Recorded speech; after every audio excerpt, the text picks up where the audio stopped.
After the smoke has cleared, the bloodstains have dried, and the bodies have been identified, the worst mass shooting in Swedish history is a fact, a grim but undeniable reminder that the little country in the north does not exist in a bubble of peace and prosperity, but is in fact part of a world that's getting more violent by the day. As a Swede, I wanted to talk about it, but I decided to first gather my thoughts, collect my feelings, and let the facts fall where they may, so that they could speak as much for themselves as I am about to. And they paint quite the picture in the blood of immigrants gunned down in broad daylight, completely senselessly. And it is that feeling of senselessness that a lot of people grapple with afterwards. We try to make sense of the senseless in our own ways, put the pieces back together in a way that seems to fit, in a way that makes us feel slightly less powerless in the face of horrific displays of violence and death that shattered the illusion of order and safety we have in our day-to-day lives. But before we try to make sense of it, let's go over the facts and get a good overview of what actually happened on that terrible Tuesday, the 4th of February 2025, the day of the worst mass shooting in Swedish history.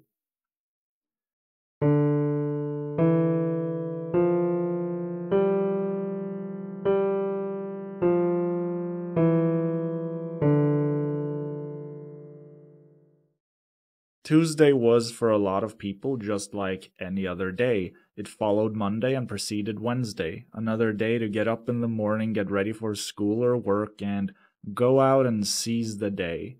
But for 10 people in Örebro, it would be the last time they ever did, because it wasn't just any other day for 35-year-old Rickard Andersson. It was the day he would become a mass murderer.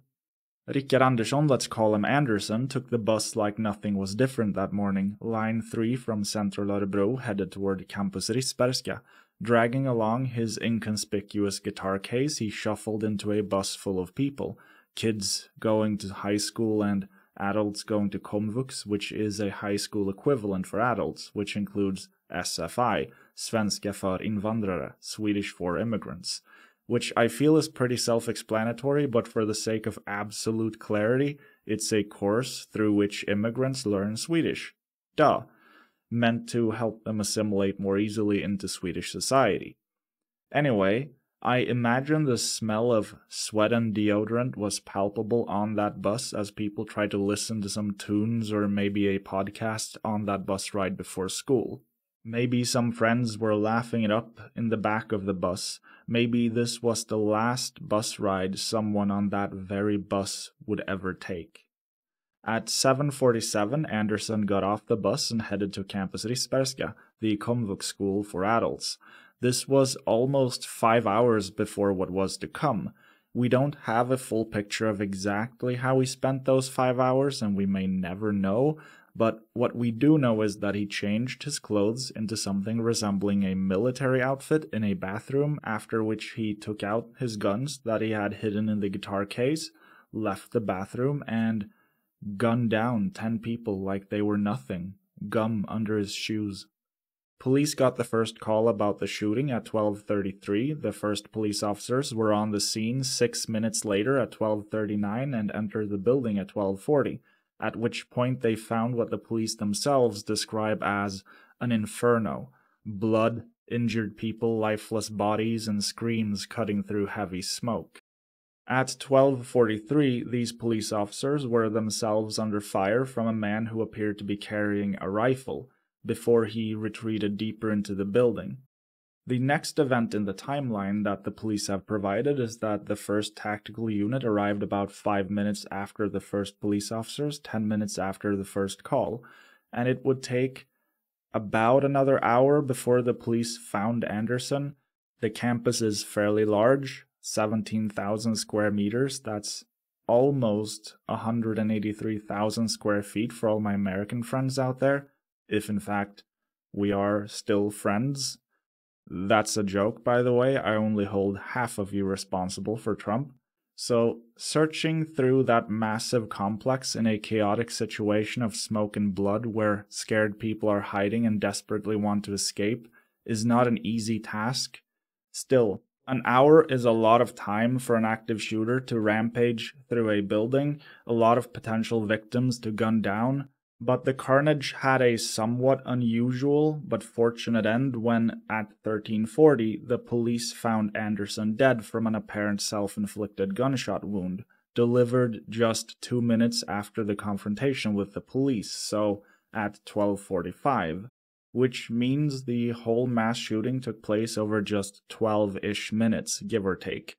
His body was surrounded by guns and heaps of ammunition, so he probably meant to kill many more people if he got the chance. But he chickened out after that initial confrontation with the police.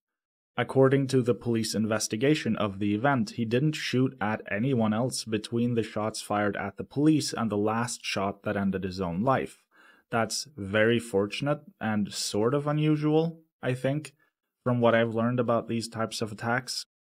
Maybe he figured it was over if he couldn't find anyone else and knew the police were coming. Maybe there was nobody left to shoot that wasn't concealed or locked in.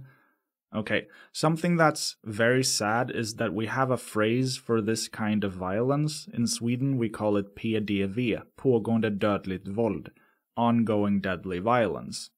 The standard procedure for that kind of event is for police, the very first responders, to literally step over any bodies they find, dead or alive, bleeding out doesn't matter, and confront the culprit as fast as possible. This is a procedure adopted from Canada of all places. Oh, Canada, our home and something, yeah. Sorry. Where it's called active shooter protocol, the point of which is to minimize damage and death by localizing and confronting the shooter as fast as possible. Because for this type of event, the carnage doesn't stop until the shooter is confronted and usually shot dead. That is usually how these types of events go down. The mass murderer typically does not stop until confronted and stopped. For example, in 2015, a neo-Nazi loser wearing, among other things, a German World War II army helmet brought a sword into a school in Trollhättan, Sweden, and started attacking people with an immigration background, whom he'd explicitly blamed for the attack in a letter he left behind. He attacked adults and children, but not the white children, of course. Police got the call at 10:08, arrived at 10:16, and immediately confronted the mass murderer, shooting him dead. A job well done, and I don't say that often about cops, I really don't, but when they put an end to neo-Nazi mass murderers, they get a good job from me. That didn't really happen in Örebro. There was a confrontation, but not one that stopped him. He retreated into the building, then he shot himself. You know, he did the work of the cops for them, and it was over. That's about the gist of what happened, but I think it's probably more interesting to talk about why it happened. And there aren't going to be any conclusive answers here, I'm sorry, but there are clues we can work with, even if there will never be a definitive answer. Anderson is dead, and he didn't leave behind a manifesto of any kind.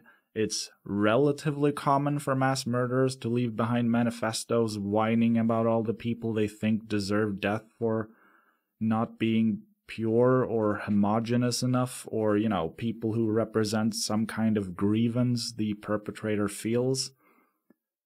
But he didn't leave behind any manifesto. I don't think that means anything in itself, kind of like there's a myth that victims of suicide always leave behind a letter. That's not true, that's a CSI myth. But we're never going to be able to really fully understand Anderson's state of mind at the time of the attack. Chances are we'll never know why he did it, or at least never know, you know? The Swedish media spent weeks after the shooting going over Anderson's life. He failed school as a kid, was often truant. As an adult, he failed courses at that very komvux school where he did the shooting, took the same math course several times. He didn't have a job the last several years of his life. He struggled with mental health, including pretty severe social anxiety, which is also why he didn't really work. And he didn't seem to have any friends, kind of socially isolated. I don't think there's anything wrong with any of that fundamentally. A lot of people struggle with mental health. Not everyone is able to achieve academic success or hold down a job because they struggle with other things in life or aren't provided the right tools or environment in which to succeed. That doesn't make you a bad person. That means society failed you. But a socially isolated young white male is kind of the textbook example of a mass murderer, right? Someone who feels their life isn't going right, isn't going as promised, isn't ticking the boxes put forward by society. But that doesn't really satisfy me as an answer as to why. I feel like there has to be more going on. I could be wrong about that. It's possible that some people do just snap. But there are bits and pieces of information we can look at to post hoc construct a possible motive. Now, I'm not the only one who's speculated about the why or made declarations about the why. I saw comments by Swedish reactionaries who, in the immediate aftermath of the shooting, declared more or less that the immigrants are out of control and need to be purged from society, because they assumed incorrectly that the perpetrator was an immigrant and that the victims were, real Swedes. That narrative is very popular among reactionaries, that there's something fundamentally wrong with immigrants and that they pose a threat to us, the real Swedes. These people got very quiet when the perpetrator was revealed to be a white guy. Well, they sort of got quiet. We'll get back to that. Put a pin in it. Additionally, the police came out almost immediately and declared that the shooting was, quote, without ideological motive, end quote. That could very well be true in the end, I guess, but they did kind of walk back that statement later and said they regretted how they worded it. The police also stated that victims appeared to have been chosen at random. There isn't really a confirmed motive, one way or the other, officially. The police line right now is that we probably will never know, but there have been theories. For example, one theory suggests that he targeted social services because they required that he apply for jobs in order to get social security. The evidence for this is that social workers were reportedly missing after the attack, although this seems to conflict with the police stating that victims were chosen at random, supposedly, and none of the deceased whose identities have been revealed were social workers, so I don't buy it. The most plausible narrative to me, and I'm approaching this very well aware that I have biases, is that there were probably many different factors that led to this flashpoint, but that there was a pronounced xenophobic component.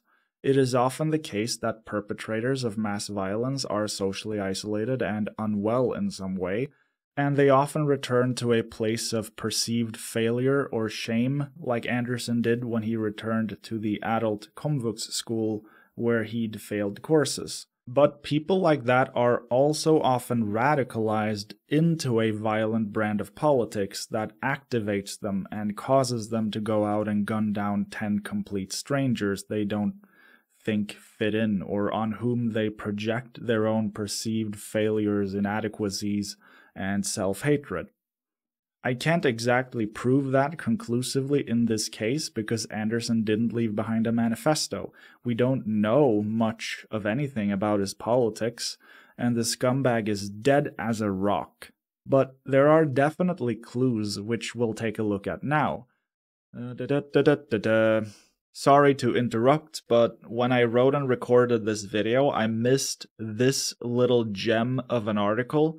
The title says that Anderson searched for ammunition and visited far-right newspaper. The article goes on to say that on February 2nd, 2 days before the shooting, he visited Nya Dagbladet, which Expo describes as far-right and conspiratorial. Expo is a really great resource for exposing the Swedish far-right, by the way. to just get some quick information. Nya Dagbladet is a Swedish online newspaper associated with the National Democrats, a defunct far-right political party in Sweden. It is known for promoting conspiracy theories, including Holocaust denial and white genocide, as well as anti-vaccine misinformation, alternative medicine, and pro-Kremlin propaganda regarding the Russian invasion of Ukraine. Furthermore, the National Democrats were formed by a radical faction of the Sweden Democrats. Now, the Sweden Democrats will come up much more later in the video, so look forward to that. In the meantime, the National Democrats described itself as ethno-pluralist. So, what the heck is that? Well, it basically is a fancy way of saying that they want an ethnically and culturally homogenized Sweden, that they want to get rid of people who in their worldview don't belong here. It sets up a false premise that multiculturalism destroys culture and then offers a fake solution that is meant to sound reasonable on paper. You know, we don't want to kill anyone, we don't hate anyone, we just want to preserve all the cultures. Separately. Separately is very important.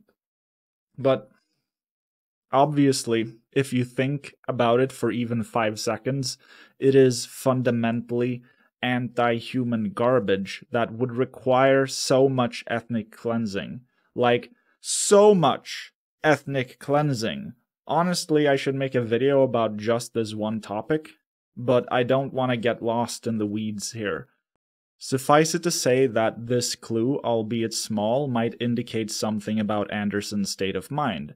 Far-right online publications like Nya Dagbladet aren't websites you just accidentally visit.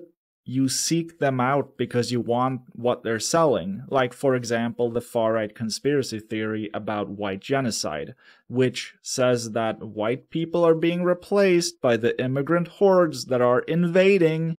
Keep that in mind as I shuffle off somewhere and let you get back to the video. Yeah. There are really only 2 things I can show you, and the first one is a smartphone recording from inside a bathroom that Swedish channel 4, TV4, analyzed and published on February 5th. This recording, which we'll take a look at in a moment, was analyzed by audio technicians or engineers, whatever they want to be called, who managed to isolate a voice saying something right before audible gunshots. Because of the nature of the recording, how much it's been filtered or tinkered with, I guess, it's definitely not conclusive or at all clear. That kind of tinkering can leave artifacts, and the brain fills in words we want to hear or think we're supposed to hear. But let's take a listen.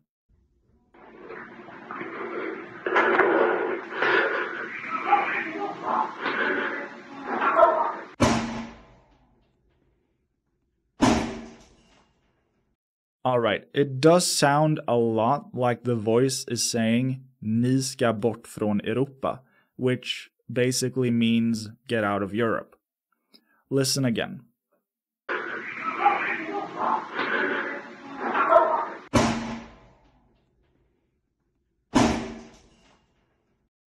Get out of Europe, pop pop. Maybe. We can't quite be sure exactly what's being said or who's even saying it, but it would line up with the next thing we're going to talk about. And it seems plausible that it was either the shooter or someone who was shot who shouted. The recording, or rather the analysis of the recording, has been criticized by other audio engineers who, in an open letter, basically cited the same criticisms I've brought up here, that the kind of tinkering done to the audio can leave artifacts and that it's not clear what's being heard exactly, even if our brains want to hear what it sounds a lot like we're hearing. It's kind of funny though that 10 audio engineers signed an open letter whose criticism of the recording basically amounted to, maybe it's true, maybe it's not, we don't know. Like they felt so strongly, not about the message itself, but about the accuracy of that kind of audio work, and I must say I kind of respect that, Clearly, they take pride in their professionalism. Either way, the recording is not conclusive in any sense, but it is something to consider, to keep in the back of your mind.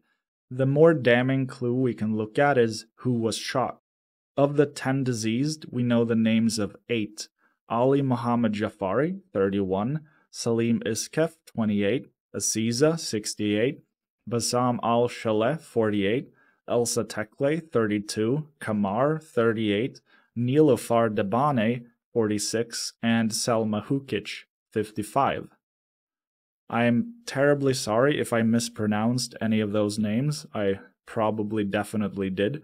If you can't tell, every single person named was someone with an immigration background. Not a single Swedish name or Swedish face, Swedish within quotations of course, because anyone who's making a life in Sweden is Swedish in my opinion, regardless of the circumstances of birth. There are 2 unnamed victims who died in the attack and a few more who survived and are also unnamed, probably for integrity reasons. Swedish media is slightly better with that than, say, American media. However, according to Prolitaren, a left-wing publication, they have a source that claims that 5 of the 6 people being treated in the hospital have foreign-sounding names. I haven't verified that, but I would guess that the pattern broadly holds true. And there does seem to be a pattern here, right? Is the pattern intentional or pure coincidence? Well, Anderson is dead, so no straight answers, but it does seem like a mighty awkward coincidence, doesn't it? A mighty awkward coincidence that immigrants were gunned down in the country whose mainstream political narrative during the last decade or so has been to gesture at immigrants as a scapegoat for a perceived decline in Swedish society, real or imagined. The prevailing narrative in Swedish politics is that immigrants are others who don't belong here, who bring problems and crime and don't want to work. Yet, here we have 8 victims of horrific gun violence, all with an immigration background in one way or another, all of whom were doing exactly what they were supposed to. Learning Swedish, getting the qualifications necessary for jobs, or even working jobs already, contributing to the nation we all call home, whether we were born here or somewhere else. Swedish political parties and pundits have spent a decade questioning their humanity, and indeed, the shooter didn't see their humanity either when he gunned them down like animals. I don't know for sure if there's a connection there, but in an environment where immigrants are talked about as a problem rather than as fellow human beings, it's not surprising that they would be the targets of violence. I have a whole video about that, what is stochastic violence, that you can watch after you finish this one, of course. So at this point in the video, I think it's important to slow down a little bit and just remember the humanity of those who were taken from us. Ali Muhammad Jafari was a father of 2 who was studying to become a custodian, an upstanding hard worker whose life was brutally cut short when all he wanted to do was make a life for himself and his family. Few people know how they would react during this kind of horrific violence we saw at Risbergska, but Ali proved himself a hero as he had gotten to safety but then went back in to help others, at which point he was shot and killed. His wife said that they, quote, fled war and the Taliban, end quote, and came to Sweden because, quote, in Sweden there are no terrorists, but there are, because that's how Ali died, end quote. In the wake of the shooting, their 11-year-old daughter is worried about her mother also getting shot. Quote, my daughter says to me, Mom, I'm just 11 years old. I can't take care of my little sister on my own if you die, end quote. Their friends might not attend a funeral for fear of another attack when a lot of Afghans gather in one place. This is not right. Nobody should feel that way in the country they call home. Salim Iskef, who came to Sweden from Syria in 2015, was supposed to get married this coming summer. He was studying to become a undersköterska. What do you call that in English?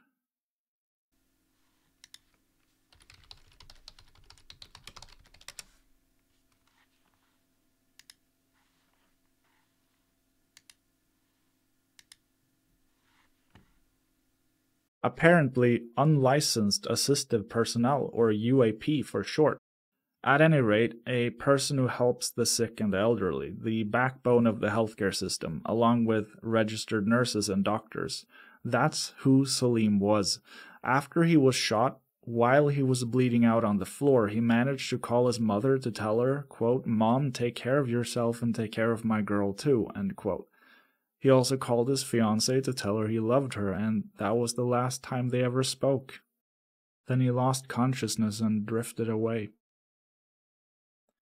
Aziza was a teacher who worked at Risbergska. She taught mathematics and was in fact the best math teacher at the school according to her students.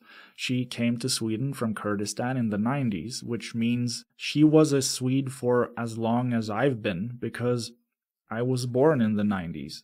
She was supposed to retire in July, enjoy those beautiful autumn years of her life when the leaves, metaphorically speaking, are the most beautiful. But she was robbed of that by someone who saw her as less than human. Also, apparently she had 120k subs on YouTube where she taught math to Kurds, so that's cool.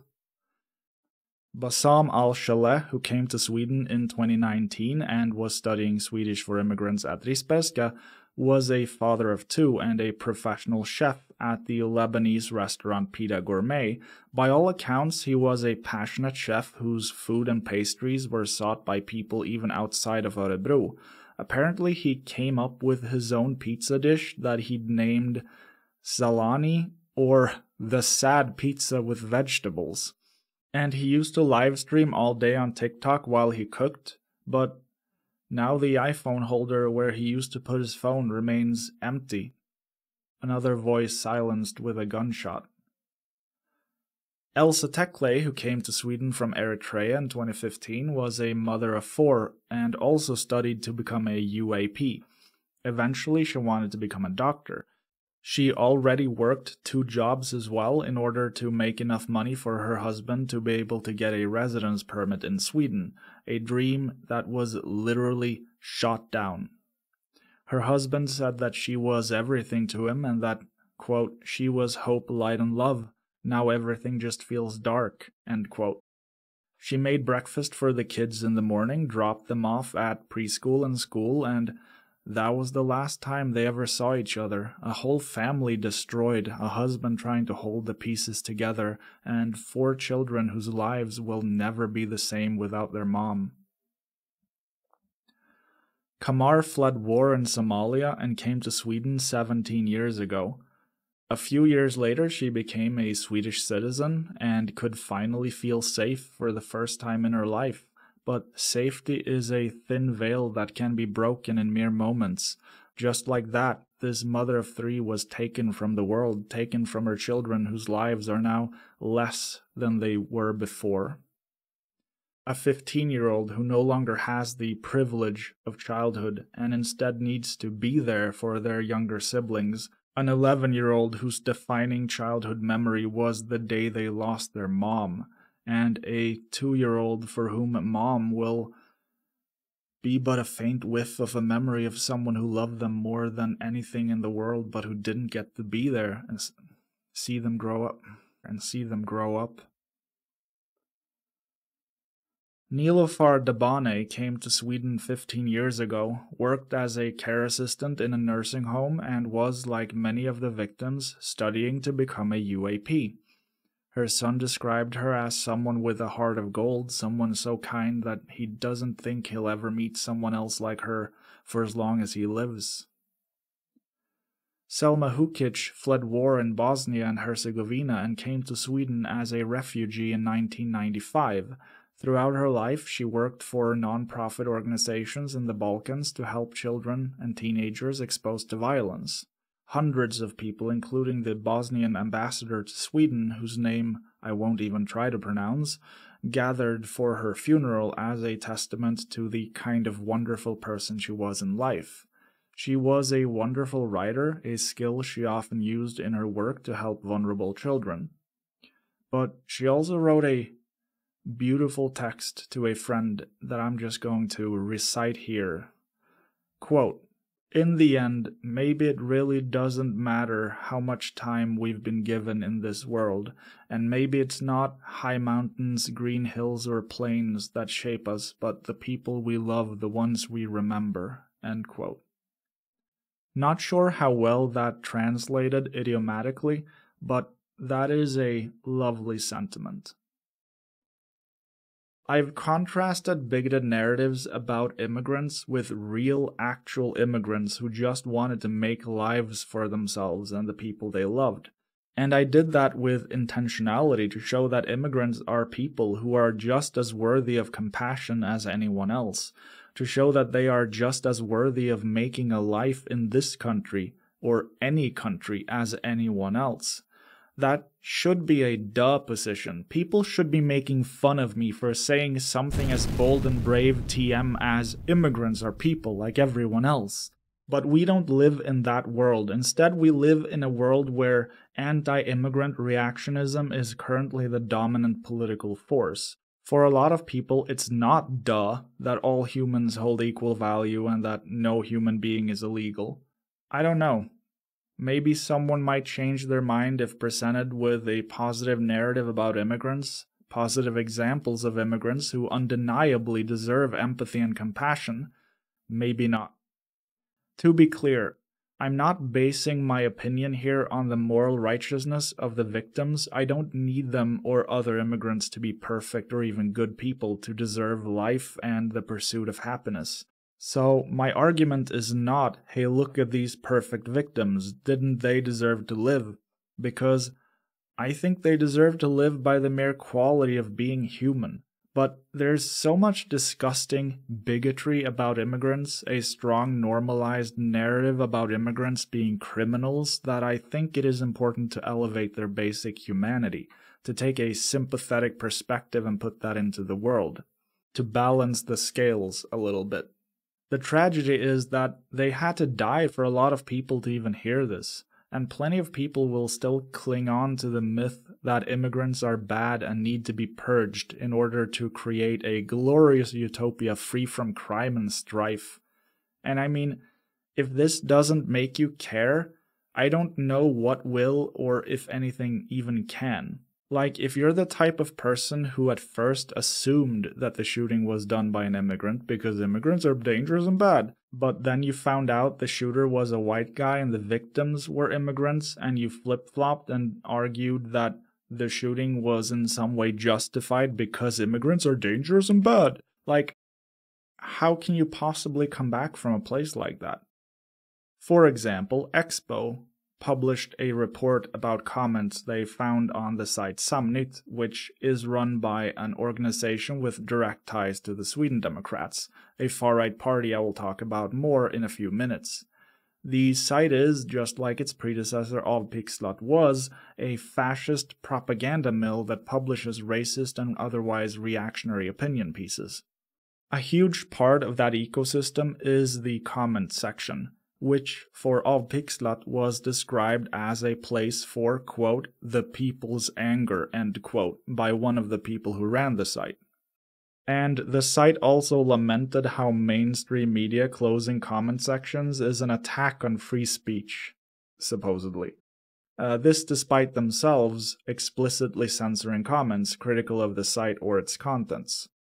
So, Samnytt, like Avpixlat before it, is a racist hate site that only really allows racist hate comments. These comments, loads of them, were ridiculing the victims of the shooting, celebrating their deaths, and glorifying the shooter. I want to read a selection of these comments, but first I should offer a content warning for pretty extreme and disgusting racism. Quote, "Let's hope only blattar, slang for immigrants, and nobody white have been killed." End quote. Quote, "May only be some Muslims that were killed, then it's no harm done." End quote. Quote, He is just a consequence of hatred toward his people. Politicians and the left are the true guilty, end quote. Quote, I see this young man as a Swedish soldier in battle. He saw his country commit suicide and decided to do something about it, end quote. Quote, the Örebro mosque is staying open extra. Let's hope a new Rickard visits them, end quote. Quote, Sweden needs 1,000 Lasermannen, a right-wing terrorist who shot immigrants in the early 90s, to clean up a little. One with better precision in choice of targets, like radical mosques and gang criminals, end quote. Quote, the Muslims have invaded Sweden. A Swede wants to defend his country. What is the problem? Where the hell is our military? End quote. Quote, it is actually good that this happens, end quote. Quote, could this be the first step toward revolution? End quote. Quote, it is a damn disgrace that former Prime Ministers Reinfeldt and Löfven weren't at a study visit and stood in the way for their damn diversity, end quote. Quote, finally someone who demonstrates against the Arab Muslims' racism toward the Swedes, end quote. Quote, judging by the voices in the video from the scene, it is unlikely that we need to be particularly horrified. Everyone speaks baboonish or with a strong ghetto accent. What a relief for Örebro, end quote.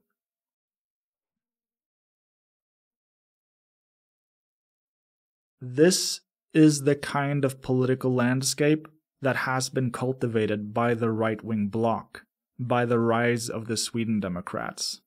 And it is in this kind of political landscape that the worst mass shooting in Swedish history took place. While Sweden held a national minute of silence in honor of the victims, which was genuinely very powerful to take part in,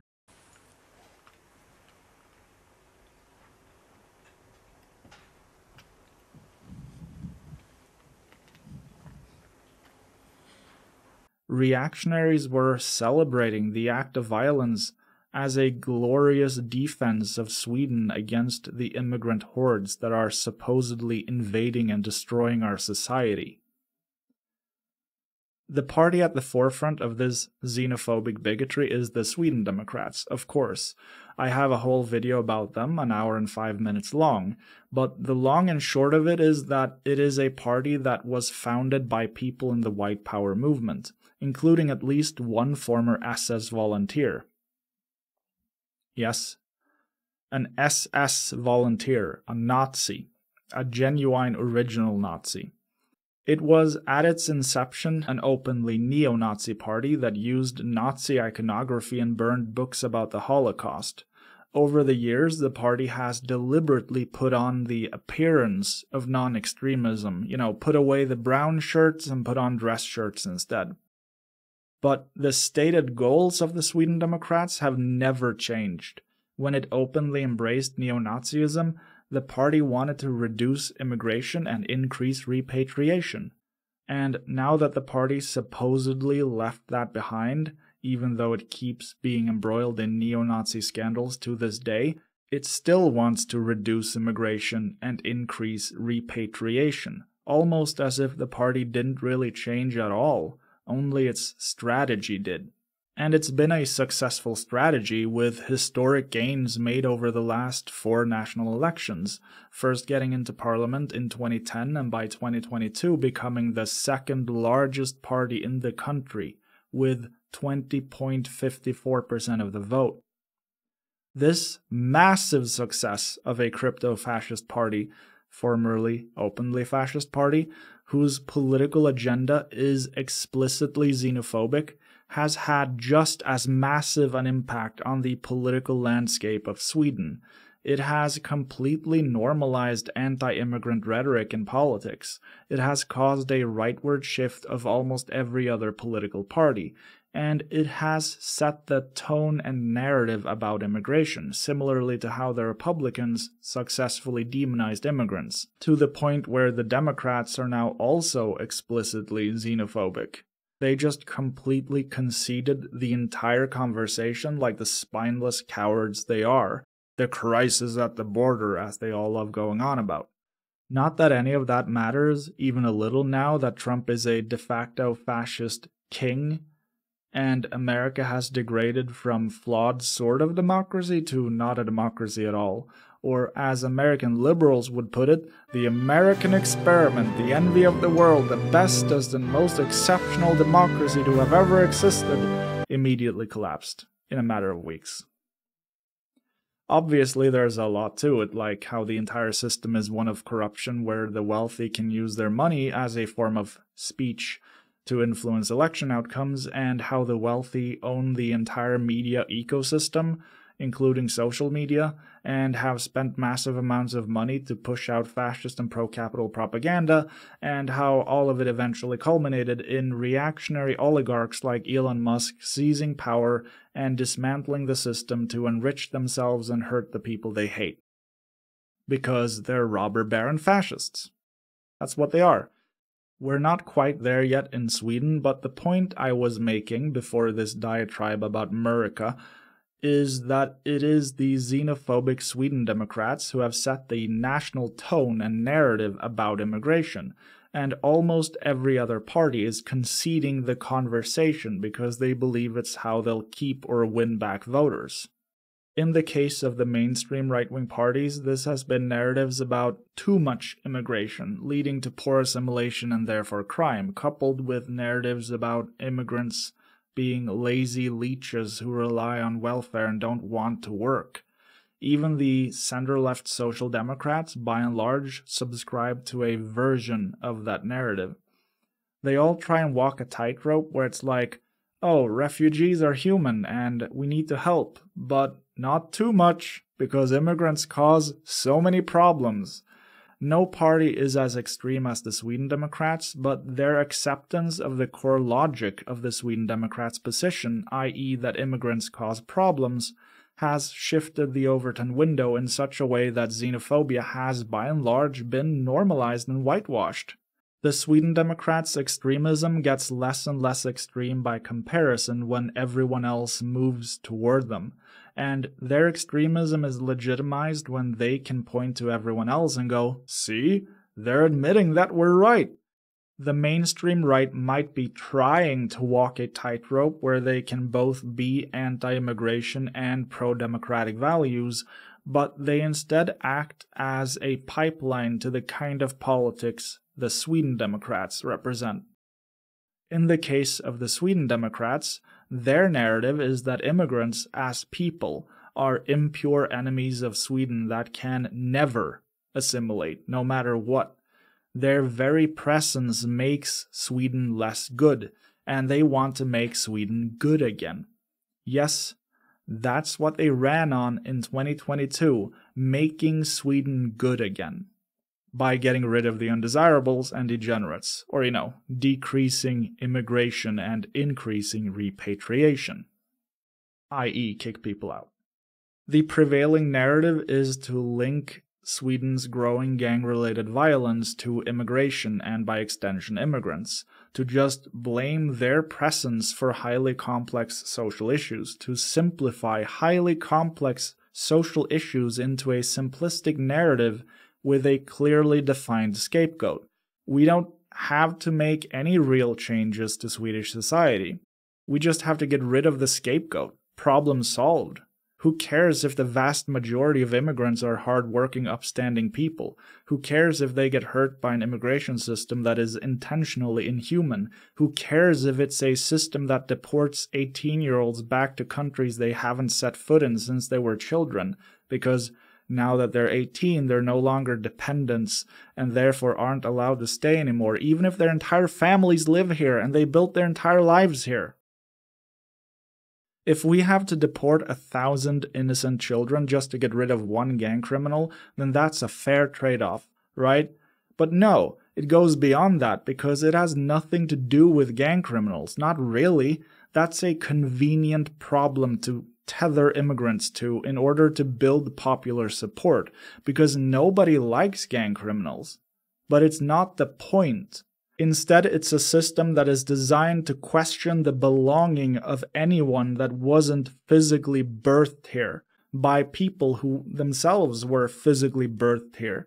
It is an inhuman system that evaluates immigrants by an arbitrary set of criteria that decides whether or not they are worthy. And this inhuman system is the result of a brand of politics that intentionally strips immigrants of their humanity and reduces them to a political problem. It shouldn't take a mass shooting to humanize immigrants. A person shouldn't have to be gunned down to be seen as a person. But that's sadly the reality of a political environment that's shifted significantly rightward as a direct result of the electoral successes of a party founded by neo-Nazis. Mainstream right-wing parties have approached the shooting as the national tragedy that it is. The prime example might be Sweden's Prime Minister Ulf Kristersson of the right-wing Moderate Party. He said in a speech after the shooting that it is a dark day in Swedish history, that Sweden is a nation in mourning, and that when the perpetrator attacked the victims in Örebro, he attacked all of us. He went on to tell those close to the victims, their families, that they're not alone, that we are all standing here with them, and all of Sweden carries the grief together. He also expressed an understanding that there's fear and worry, especially among people with foreign backgrounds.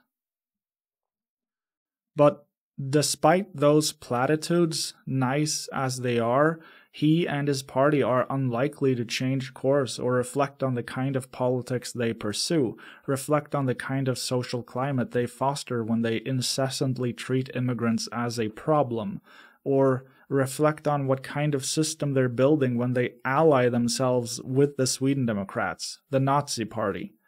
Whether or not Anderson was a racist who did an explicitly racist mass shooting is almost immaterial to the conversation, because regardless, it reveals a sick hypocrisy at the heart of Swedish politics. Really, at the heart of Western politics. Only in violent death do immigrants get to be recognized as real Swedes, whose tragic loss is a loss for the nation. Only in death does the right insist on depoliticizing their existence, which was cut short by bullets after a decade of being politically pointed at as the cause for all of Sweden's problems, real or imagined. Only in death do their lives even seem to matter to a body politic that sees immigrants as a problem to be solved in an environment where children are deported to countries they've never even set foot in before. Kristersson said that, quote, "the responsibility for the deaths rests on the one who committed these horrible crimes," end quote. That's obviously true in a direct sense, but it conceals the fact that when the political establishment pursues anti-immigrant politics, that will normalize and cultivate anti-immigrant sentiments as well as embolden extremists. Kristersson also said that, quote, "when it comes down to it, there is only one Sweden," end quote. But that's just not true. His ruling coalition has made sure of that by allying with the Sweden Democrats and granting concessions to them and their brand of politics, by building an immigration system whose very purpose is to get rid of as many people as possible, by reducing immigration and increasing repatriation, as the Sweden Democrats put it. A system that is needlessly bureaucratic, difficult to navigate, and hostile to those who need it, who may be rejected even if they follow it perfectly because of some technicality, some criteria they have no control over. One example is the teenagers Aiden, Falak, and Arsh, three brothers who are being deported to Pakistan, even though they haven't been there for 13 years and have a dad who is a Swedish citizen. But the Swedish Migration Agency is of the opinion that they don't have a strong enough connection to their dad, and so they no longer belong here. Or 21-year-old Nadja, who has lived in Sweden since she was 13, built an entire life here with her family and is studying to become a licensed nurse. After 5 years in Sweden, she and her family could apply for permanent residence permits, which all of them were granted, except her. The motivation for that was that she's no longer a dependent on her mother, who moved to Sweden for work, and the majority of her life was in Serbia, when she was a little child. These aren't gang criminals or people who have failed to assimilate. They are, by all criteria, productive members of society, but nonetheless the system is designed to get rid of them, and there are many more examples. So, is there really only one Sweden? Or are there two, depending on where you happen to be born? Again, this is the social, cultural, and political context in which the shooting took place. The point is, I think it's obvious that there are social forces at play behind events like the mass shooting. They don't happen in a vacuum. This kind of violence is an aberration in the little Scandinavian country with high, albeit eroding, levels of social trust, but the picture Anderson painted with the blood of immigrants is a picture of normalized xenophobic murderous hatred in the country that made the party with neo-Nazi roots its second largest. It also paints a larger picture of the spread of fascist fervor throughout the West, not least exported from the United States through the channels of hegemony carved out by the immense soft power the so-called leader of the free world has cultivated in the last 100 years or so.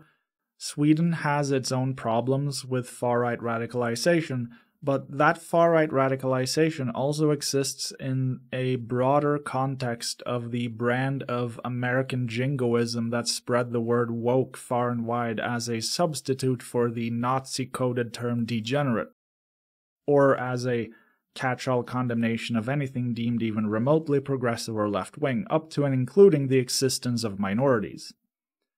The Swedish right has, just like the right has in most Western countries, made it its mission the last decade or two to question the validity of anyone deemed to be too foreign, to bring into mainstream political discourse the idea that humans can be more or less worthy, that some people belong intrinsically, while others can never truly belong and only get to be here as our neighbors and coworkers by the good graces of us, the real Swedes. Until any such time that we change our minds and want you out, of course. There exists a very real double standard where white people get to be however awful they want, while people with an immigration background are constantly questioned and second-guessed, always have to be model human beings without flaw for fear of otherwise being stripped of their right to stay in the country in which they may have lived most, if not all, of their lives. If I were awful, people may question my morals, they might say I'm a bad person, but they would never question my right to exist or belong in this country. All those hateful fuckers who said that Anderson was a soldier defending Sweden from the Muslims when he gunned down people in cold blood will never have their right to exist or belong questioned.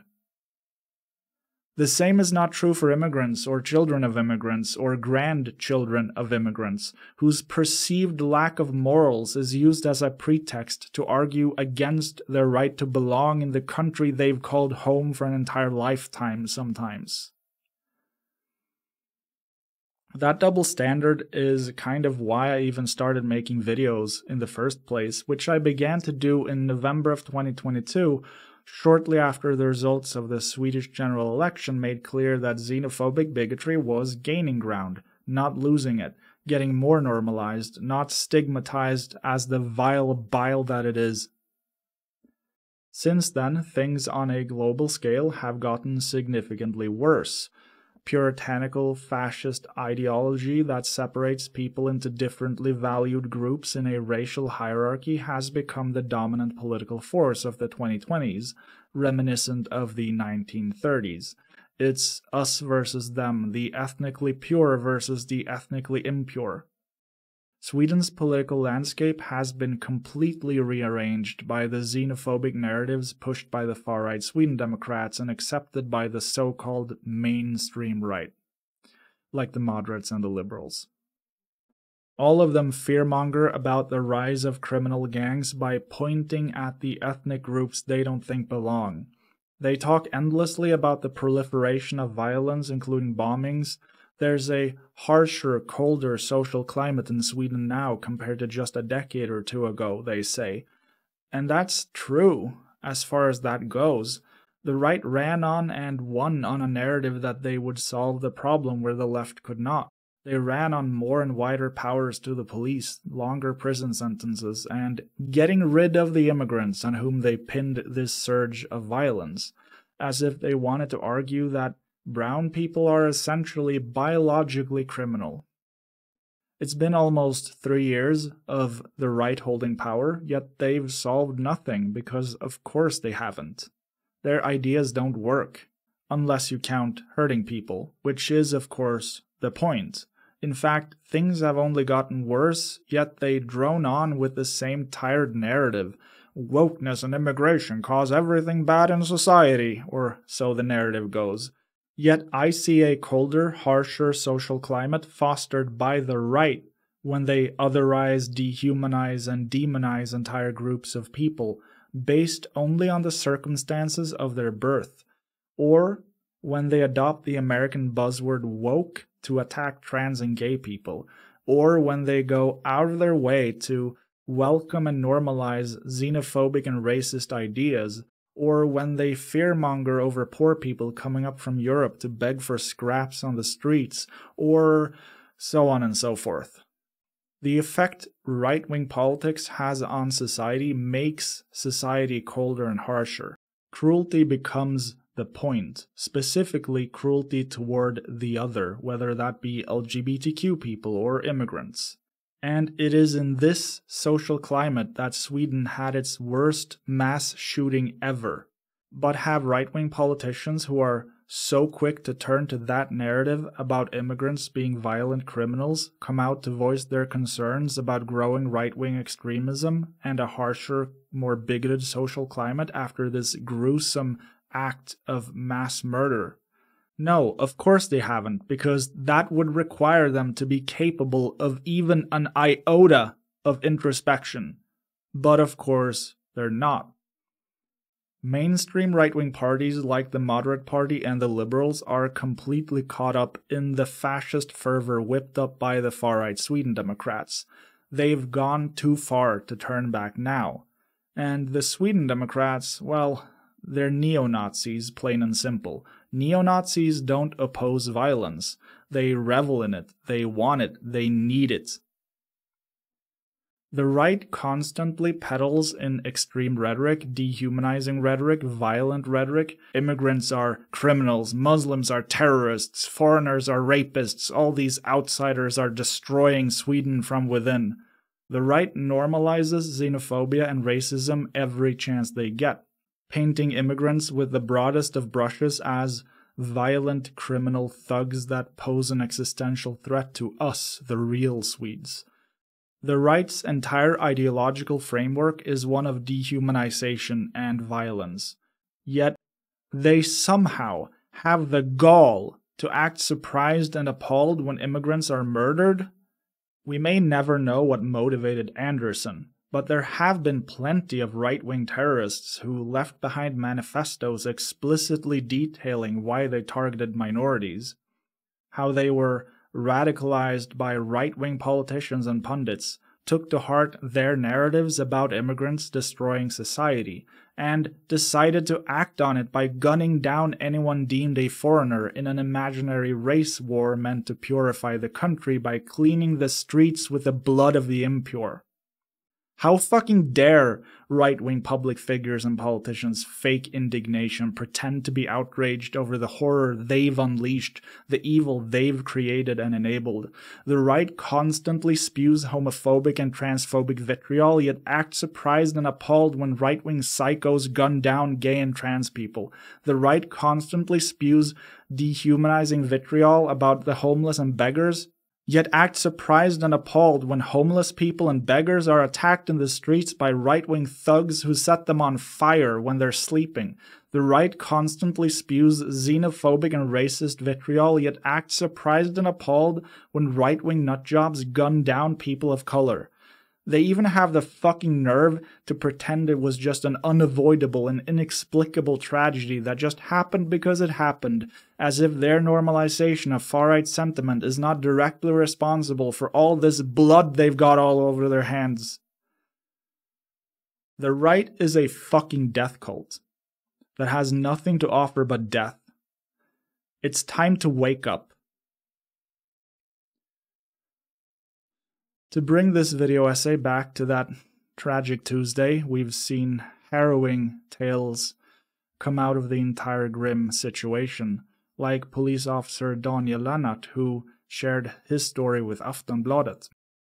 The first thing Daniel sees is several dead bodies, bullet holes in the walls, broken glass, blood everywhere. With guns drawn, he and his two colleagues are among the first to step through the front doors after the perpetrator fired at the police. Vision is enhanced and field of view is widened. Hearing is diminished. Daniel understands that it's the brain adjusting the senses to be able to see and survive a deadly threat. He therefore hardly registers the sound of the fire alarm wailing all over Campus Risbergska in Örebro. But there's one sound he can't ignore, the ringing cell phones next to the bullet-riddled bodies. A red heart next to a name on a display. Relatives searching for their loved ones in vain.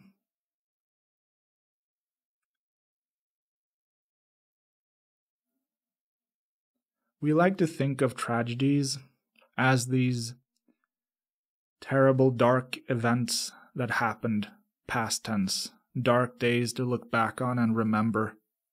But tragedies, mass death events like this one, go on. They reverberate through history long after the last gunshot fell silent or the last bloodstain was wiped clean. Think about all the lives that are shattered, kids who have to go on without a mom to kiss them goodnight, or a dad to embarrass them with awkward dad jokes in front of their friends or partners.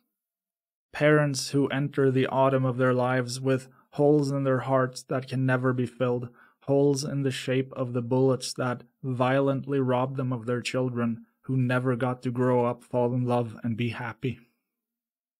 Relationships ripped apart when couples wake up together in the morning but only one of them returns to go to bed at night.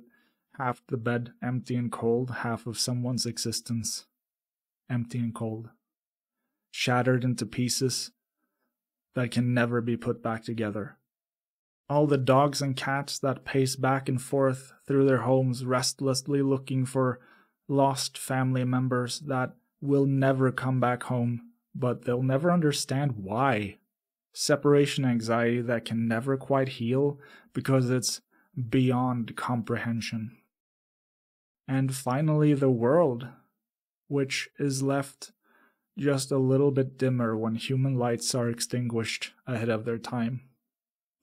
All that could have been, all the lives that could have been touched, lightly or profoundly, now no longer possible. Tragedies aren't events that happen that one grim day. They are ongoing for entire lifetimes afterwards. For most people, life moves on. We get on with whatever we've got going on in our lives. But for some people, their entire world was just shot into pieces. They'll never be whole again. Their lives will forever be just a little bit smaller and darker for what they lost.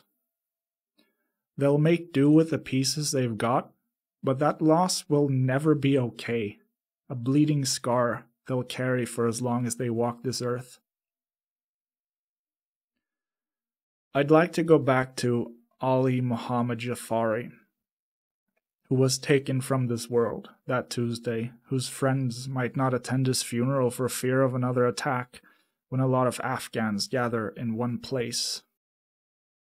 If you think about it, you can define society in a lot of different ways, but one way to define society is that it is a socially constructed sense of safety and order, We construct a perception of safety and order through institutions and laws, lives structured around work and hobbies, norms and cultures, cities neatly ordered with lanes for cars, bikes, and pedestrians. Just ordinary life as we understand it. We've escaped the dangers of our infancy, no longer under threat from predators and to some extent even disease. We live our lives under the secure knowledge that when we get out of bed in the morning, we'll get to crawl back into bed in the evening. But all that is an illusion that is as easily broken as it is for someone to squeeze a trigger. By constructing the perception of safety and order, we create safety and order. But even in the best of times, that only extends as far as our norms allow. It is entirely a fickle and brittle social project we all work on together that can be torn down by the slightest gust. Right now, a fucking storm is raging. Racism, transphobia, misogyny, all kinds of bigotry completely normalized and brought into the mainstream in the last 5 to 10 years. Our norms are changing, allowing bigotry to claim more social space, allowing violence to claim more social space. Is it any wonder in such an environment that people of color are scared of gathering in one place? Their sense of safety and order has been shattered. They can read the writing on the wall that's written in the blood of people like them. They can read the comments celebrating the deaths of people like them. Cruelty really has become the point for a lot of people. Empathy and compassion are sidelined to give space to psychopathy and sadism. It's completely untenable. Society is coming apart at the seams because society, the collective endeavor to create safety and order, cannot survive the gleeful proliferation and glorification of hateful violence. People who are especially exposed to hateful violence will see the undoing of society first and might forego funerals for fear of that hateful violence. But nobody thrives in this kind of environment. We will all suffer the consequences when more and more people are radicalized into abandoning the social project that is society and instead adopt violence as a means to hurt their political enemies. What I'm saying is, fascism is a death cult whose political rise is a threat against humanity, both directly as a project of violence toward minorities and political enemies, and indirectly as an antisocial and anti-human movement that rejects core human values like respect, kindness, compassion, and solidarity. Sooner or later, something's gotta give. And I fear that something will be more blood. Be safe out there. That was kind of the end of the main script, but I also wrote another short text that didn't really fit with the flow, so I'm just going to tack that on here. There are a lot of conversations you can have after acts of mass violence, and none of them are new. We keep going in circles but are too stubborn to learn anything or make any changes. Guns enable mass murderers to quickly kill 10 or 20 or 100 people instead of the handful they could maybe kill with knives. But do we get rid of guns? No, instead we keep having the same conversations about gun violence, the same useless thoughts and unanswered prayers, the same sick calculus to solve for how many dead children are an acceptable price to pay to be able to own tools that are designed explicitly and exclusively to kill other people. Turns out it's a lot. It's been a real doozy to watch that very American discourse bleed into Swedish politics after the worst mass shooting in Swedish history. The national leadership of our right-wing parties wants to ban semi-automatic weapons, but their local politicians are up in arms about it. Haha, get it? They're mad on behalf of self-described hunters who suck so much at hunting they need at least 5 or 10 bullets to get the job done. It's utterly absurd. Nobody needs a semi-automatic weapon. Nobody. If any American conservative watches this, they will cry Second Amendment tears about how they have a right to own all the tanks and nuclear bombs they want. But there's no such thing as a society with perfect freedom and perfect rights, because freedom and rights are often a balance, finding the point of equilibrium, so to speak. I don't think rights must necessarily be a zero-sum game, but sometimes that's just the dynamic at play. My right to free speech balanced against your right not to be slandered or death threatened. My right to walk the land balanced against your right to privacy in your own home. My right to own guns balanced against your right to live free from gun violence. These are ethical dilemmas that are sometimes complex and difficult, but other times very easy. Does the right to own semi-automatic guns trump the right not to live in fear of being gunned down? There is no divine answer, but semi-automatic guns are just designed to kill people, as many as quickly as possible, and I don't think you should have the right to own that. I just don't. Ba-ba-bum. I kind of forgot to mention it. I didn't mention it in the main text because it wasn't really relevant to the points I wanted to make, but I also didn't mention it in this little addendum about, gun control in Sweden. But the weapons that Anderson used in the mass shooting were legally acquired weapons, legally acquired semi-automatic weapons that he had a hunting license for. So that's why the discourse, this very American discourse about gun control, has bled into Sweden, into Swedish politics, and why you have a lot of politicians who are like, holy hell, we don't want these weapons that are designed to murder people to, just be out there. And then other politicians being like, but wait a minute, I like hunting. How am I supposed to kill a deer if I can't, put 50 bullets into it in the span of 5 seconds, I have to be able to do that or I can't kill the deer. Yeah, so that's the context anyway. Apropos of nothing, by the way, I have glasses now. I have astigmatism in my left eye. That's like when the lens is uneven and can't focus. I may have had that all my life for all I know, but I've noticed it much more lately. I've always had what my mother lovingly likes to call my thinking eye, which is when I'm unfocused, my left eye, usually my left eye, likes to wander off a little bit, and I'm slightly cross-eyed. This has recently, in the last couple of years, become worse. It takes energy to keep my eyes focused at all. I need to actively focus all the time, which is not great. Makes everything significantly harder, playing video games, even recording these videos, reading books. So I went in to check my vision, and my left eye just kind of sucks, apparently. Having glasses is weird. I'm getting used to it now, but when I first had them on, shapes and distances felt off somehow. But if I compared with the glasses on, off, on, off, on, off, I couldn't really see an actual difference per se in the shapes and distances. They just felt different. Others have had the same experience, seemingly. I found someone on Reddit who described it by saying the floor is angry. I love that. It's sort of not where you expect it to be, feels closer than it should be, like it's coming at you.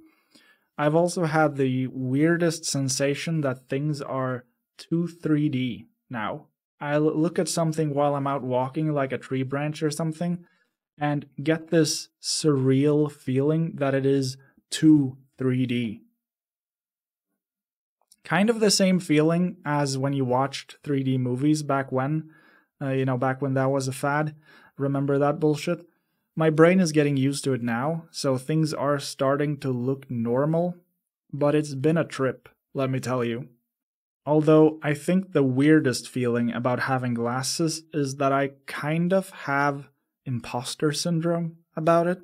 Like, I'm not really a glasses wearing person, and I'm encroaching on a culture where I don't belong, Even though I need glasses, I feel like a fraud by wearing them, which I think speaks to our internal perceptions of ourselves, how we construct a mental image of who we are.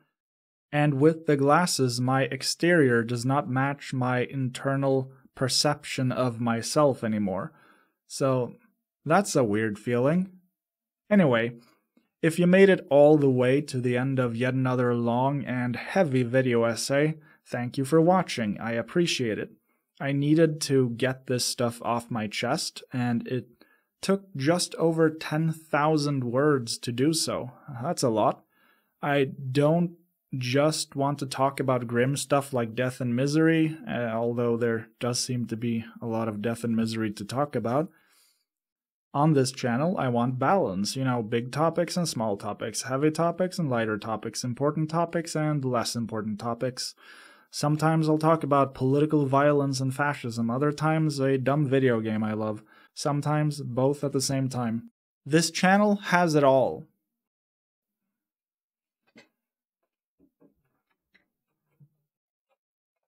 Including adorable cats. So, subscribe and say, oh, she left. No, she's still here. Come on, Miffles. Come on, Miffles. Oh, she's standing on the keyboard. Oh, there you go. No, she does not. Fine, Miffles. Let me get Sully. Including adorable cats. So subscribe and say, aww. There you go.